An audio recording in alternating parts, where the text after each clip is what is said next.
एको गली एको साडा ए महल्ला ते सावा घर सजना दा। अस्सलाम वालेकुम नाज़रीन, तुसीं देखदे पे हो डिवीजन साहिवाल न्यूज़ प्रोग्राम नियाब हीरे दी पहचान दे नाल मैं हां अहमद हसन ते अज मेरे नाल मौजूद ने साईं जीवन अली। आइए इन्हां नाल गलबात करने। अस्सलाम वालेकुम जी। वालेकुम अस्सलाम व रहमतुल्लाहि व बरकातहू।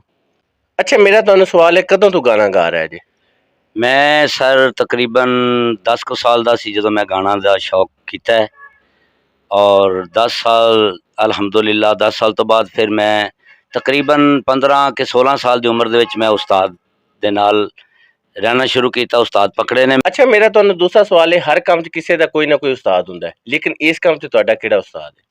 जी अल्हम्दुलिल्लाह मेरे उस्ताद खान साहब नियाज हुसैन नाजी खां आफरी नाला खुर्द।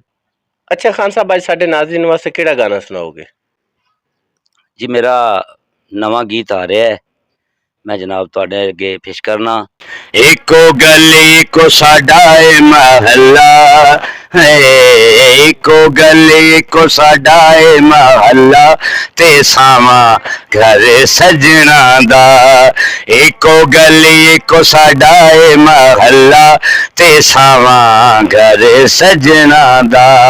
साडा जोड़ चा बनाया सोने अल्लाह है, साडा जोड़ चा बनाया सोने अल्लाह ते सावा घर सजना दा।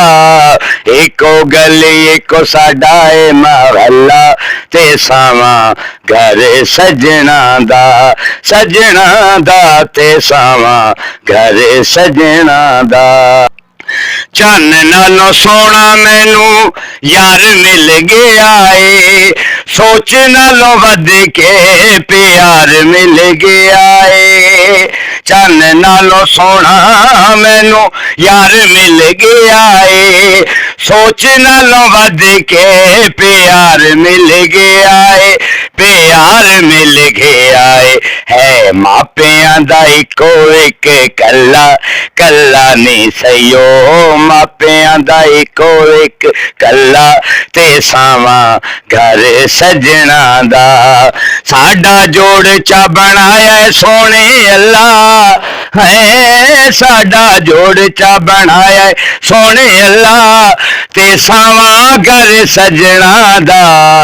एको गली एको साडा ए महल्ला ते सावा घर सजना दा है, ते सावा घर सजना दा।